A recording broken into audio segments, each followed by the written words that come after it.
하나님의 놀라우신 평안과 은혜가 여러분에게 풍성하기를 축원합니다.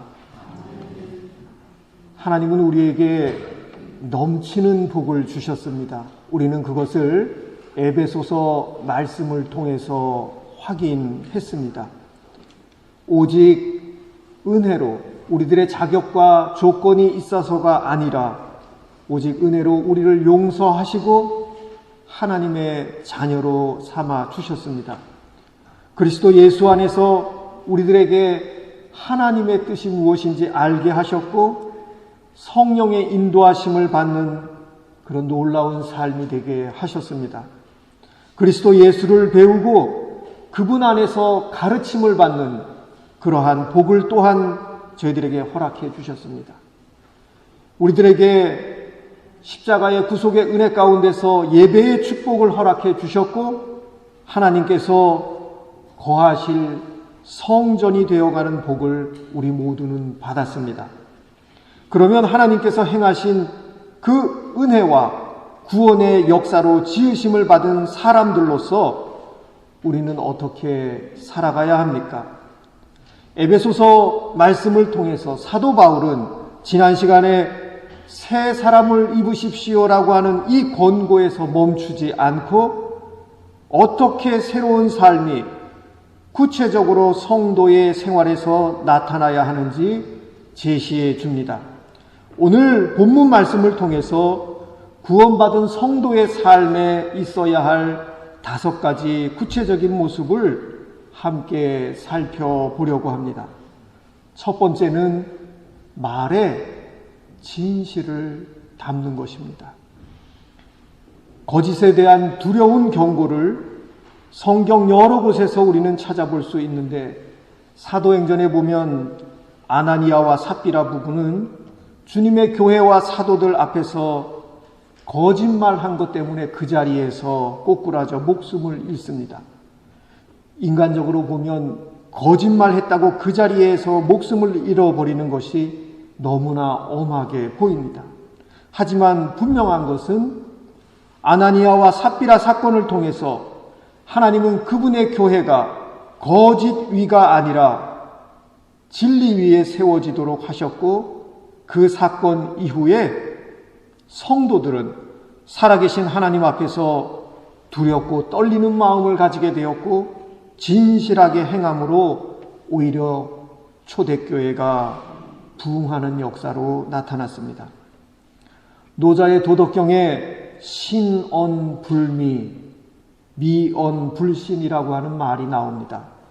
진실한 말은 꾸밈이 없고 아름답게 꾸민 말은 믿음직스럽지가 않다고 하는 뜻을 담고 있습니다. 말은 거짓을 담는 그릇이 아니라 진실을 담는 그릇이어야 합니다. 아름답게 번지르르하게 꾸민 말로 진실마저 대신할 수 있다고 하는 그 세상적인 술수에 우리 자신을 내어주면서 살아가고 있는 것은 아닌지 우리 모두 오늘 돌아보는 은혜가 있기를 원합니다. 성도에게 있어야 할 2번째 구체적인 모습은 분을 내어도 죄를 짓지 않는 것입니다. 성경은 분노를 무조건 나쁜 것이라고 말하지 않습니다.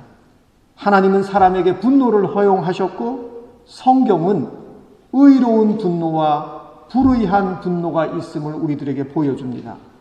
노아 시대에 사람의 죄악이 세상에 가득한 것과 사람들이 생각하는 모든 것이 항상 악할 뿐임을 보셨을 때에 하나님은 분노하셨습니다. 이스라엘 백성들이 우상 숭배를 일삼고 타락하였을 때에도 하나님은 분노하셨습니다. 예수님은 위선자들에게 그 위선을 인하여 분노하셨습니다. 겉으로는 거룩한 자로 자처하면서 실제로는 육신의 생각을 쫓아서 사는 서기관과 바리새인들에게 우리 주님은 분노하셨습니다.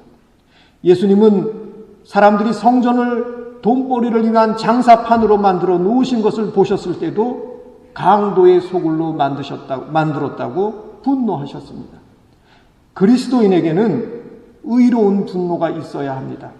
뻔뻔스러운 악에 대해서 성도는 분노할 수 있어야 합니다. 하나님께서 악에 대해서 진노하시는 분이라면 하나님의 백성인 성도들도 악에 대해서 무관심하지 말고 타협하지 않고 분노할 줄 알아야 합니다. 분노해야 할 때는 분노해야 합니다. 하지만 인간의 타락한 죄성은 자기에 붙들려서 불의하게 분노하는 때가 훨씬 많다고 하는 것도 우리는 함께 보아야 하겠습니다. 사실 우리 안에 일어나는 우리들의 삶을 움직여가는 많은 분노는 의로운 분노가 아니라 불의한 분노일 때가 너무나 많습니다. 인류 최초의 살인사건은 불의한 분노로 인해서 일어난 것을 우리는 봅니다. 가인이 몹시 화가 나서 얼굴빛이 달라졌을 때에 하나님은 가인에게 말씀하시기를 죄가 너의 문에 도사리고 앉아 있어서 너를 지배하려고 한다. 너는 그 죄를 잘 다스려야 한다고 경고하셨습니다. 그러나 가인은 자신의 분노를 절제하지 못하고 동생을 죽이는 죄를 저지르고 말았습니다. 우리 안에 부패한 죄성이 있다고 하는 그 성경의 증언이 진리이기 때문에 분노를 우리는 스스로 우리 자신들의 힘으로 책임 있게 처리하기가 참으로 어려운 것이 사실입니다. 그래서 사도 바울은 오늘 말씀을 통해서 화를 내더라도 죄를 짓는 데까지 이르지 않도록 하라고 우리들에게 경고해 줍니다. 하나님은 의로우신 분이기 때문에 하나님의 진노는 언제나 의롭습니다. 그렇지만 타락한 죄성을 지닌 우리의 분노는 그렇지 않습니다. 인간에게는 부패한 죄성이 남아있기 때문에 분노는 쉽게 개인적인 원한이나 상처받은 우리의 자존심, 복수심과 같은 것들과 결합되어서 돌이킬 수 없는 죄로 나타나게 되는 경우가 너무나 많습니다. 우리에게는 의로운 분노와 불의한 분노가 명확하지 않고 오히려 불의한 분노를 정당한 것으로 포장할 때가 얼마나 많은지 모릅니다. 그렇게 해서 사단의 역사가 우리들 안에 자리 잡는 그러한 환경을 만들어주게 됩니다. 그런데 창세기에 보면 요셉은 하나님을 신뢰하고 의지함으로 다른 길을 간 것을 봅니다. 그는 우리가 알듯이 얼마든지 분노의 사람이 될 수 있었습니다. 하지만 하나님과 동행하는 가운데에 그는 자신 안에 있는 분노를 용서의 힘으로 전환했습니다. 형제들을 굶주림에서 구해내고 한 민족을 살려내는 일에 자신에게 주어진 힘을 사용한 것을 봅니다. 사랑하는 교우 여러분, 분노를 다루는 일은 우리가 이 땅에서의 삶이 다하는 날까지 우리가 겸손히 배우면서 성장해 가야 할 부분입니다. 우리 안에 있는 분노를 스스로의 힘으로는 온전히 다룰 수 없다고 하는 사실을 인정하고 십자가 밑에 나아가서 주님의 방법을 배울 수 있게 해달라고 도우심을 구해야 하겠습니다. 성도에게 나타나야 할 세 번째 구체적인 삶의 모습은 도적질하지 않는 것입니다. 성경에서 말하는 도적질은 바르지 못한 방법으로 이익을 추구하는 모든 일체의 행위를 뜻합니다. 도덕질하지 말라고 하는 이 말씀은 이미 우리는 십계명을 통해서도 확인합니다. 그러므로 직접 남의 물건을 훔치는 것만 도둑질이 아닙니다. 성경의 정신에 비추어 볼 때에, 하나님의 말씀의 가르침에 비추어 볼 때에 탈세를 하는 것도 도둑질이요, 법을 악용해서 다른 사람에게 해를 끼치는 것도 도둑질에 해당합니다. 뇌물을 주고 부당한 이득을 취하는 것, 뇌물을 받고 올바르지 못하게 일을 처리하는 것, 이 모든 것들이 하나님의 말씀의 가르침에 비추어 볼 때 도둑질에 해당합니다. 다른 사람의 명예와 권력과 이름을 사칭하는 것, 이러한 것 또한 도둑질에 해당합니다.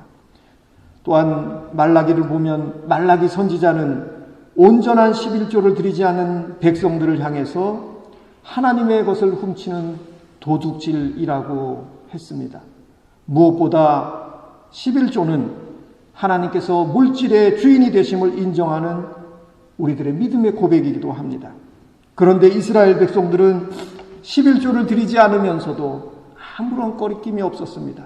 그들은 그렇게 함으로 삶의 구체적인 자리에서 하나님이 주권자 되심을 인정하지 않고서도 믿음의 길을 살아간다고 그렇게 살고 있었습니다. 그리스도인이라고 한다면 바르지 못한 방법으로 남의 것을 내 것으로 만드는 일을 그쳐야 하겠고 하나님의 것을 도둑질하지 않아야 하겠습니다. 주님께서 여러분을 그분의 풍성한 가운데 세우심으로 오히려 어려운 이들을 돌아보는 그 주님의 마음을 배우며 나눔의 기쁨을 더욱 누리시게 되기를 축원합니다. 네 번째 구체적인 모습은 선을 위해서 말을 사용하는 것입니다. 우리가 살면서 가장 많은 후회를 남기는 것이 말이 아닌가 싶습니다. 말은 쏟아내면 주워 담을 수가 없습니다. 말은 분명히 똑같이 생긴 한 입에서 나오는데 그 종류가 너무나 많습니다. 지혜로운 말이 있는가 하면 미련한 말이 있습니다. 덕을 끼치는 말이 있는가 하면 분열을 일으키는 말도 있습니다. 감사의 말이 있는가 하면 불평의 말도 있습니다. 믿음의 말이 있는가 하면 불신의 씨앗을 심어주는 그런 말도 있습니다. 축복의 말이 있는가 하면 저주의 말도 있습니다. 예전에 고기 파는 사람을 천하게 여기던 그런 시절의 이야기입니다. 박상길이라고 하는 그 나이가 많은 백정이 장터에다가 푸주간을 열었다고 합니다. 푸주간은 지금 우리 독일 말로 한다면 메츠커라이 같은 거죠. 어느 날 양반 두 사람이 고기를 사러 왔는데 먼저 들어온 손님이 이렇게 말합니다. 야 상길아 고기 한 근 다오. 푸주간 주인이 예 그렇게 하지요 하면서 정확하게 한 근을 달아서 줍니다. 그 다음에 들어온 양반은 이 푸주간 주인이 신분은 비록 천하지만 나이 든 사람에게 말을 함부로 하지 않고 존중하는 말투로 이렇게 주문합니다. 박서방 여기 고기 한 근 주시게. 푸주간 주인은 마찬가지로 예 하면서 고기를 선뜻 잘라주는데 누가 봐도 이전 사람보다 많이 고기를 줍니다. 그것을 이렇게 지켜보던 먼저 고기를 산 그 양반이 화가 나서 소리를 칩니다. 야 이놈아 같은 한 근인데 이 사람 것은 크고 왜 내 것은 작냐. 그랬더니 이 푸주간 주인 박상길이 이렇게 대답했다고 합니다. 손님 고기는 상길이 놈이 자른 것이고요. 이 어르신 고기는 박서방이 자른 것입니다. 말이 바뀌면 인격이 변하고 인격이 변하면 행동이 변하고 행동이 변하면 그 사람의 인생이 바뀐다고 합니다. 말은 쏟아내면 그냥 없어지는 것이 아닙니다. 말은 씨앗과도 같습니다. 그렇기 때문에 우리가 살면서 지금까지 쏟아낸 말은 어디에선가 열매를 맺습니다.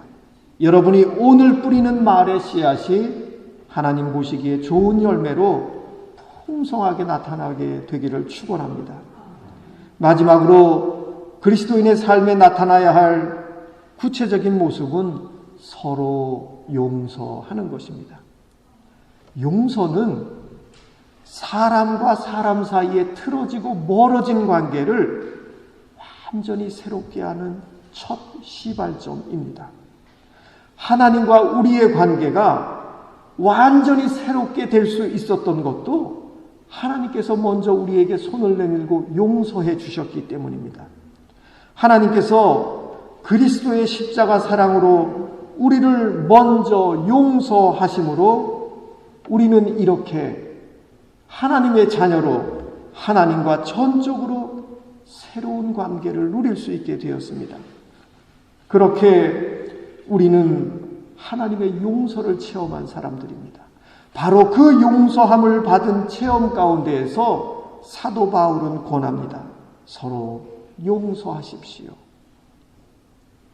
우리가 이 땅에서 삶을 살아가는 동안에 멀어진 관계, 틀어진 관계, 등을 돌린 관계를 내 죽을 때까지 이 관계를 그대로 가지고 살아가겠다고 한다면 할 말이 없으나 내가 새로운 이 땅에서의 삶에 이 내듭들을 다 풀고 화평한 가운데에 마지막에 주님 앞에 가겠다고 하는 다짐이 우리 가운데 있다고 한다면 용서는 우리의 삶을 새롭게 하는 그 시발점입니다. 그렇게 더 가까이 주님과 동행하시면서 본이 되신 그 삶으로 우리 모두 더 가까이 나아가게 되시기를 축원합니다. 이와 같이 성도가 은혜 가운데에 부름받은 삶은 이 사도 바울을 통해서 우리가 확인한 것처럼 세상의 방식을 따르는 것과는 완전히 다른 삶입니다.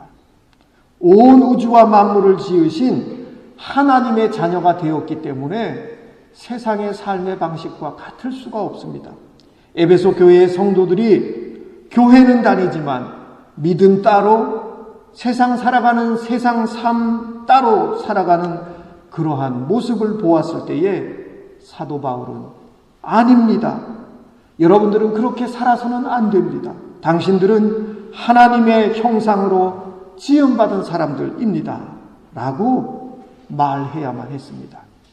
사랑하는 교우 여러분, 그리스도 안에서 허락된 복되고 거룩한 삶에 맞지 않는 것은 우리가 벗어버리고 부르심에 합당한 존귀한 생활로 더욱 변화되어 가시기를 주님의 이름으로 간절히 축원드립니다.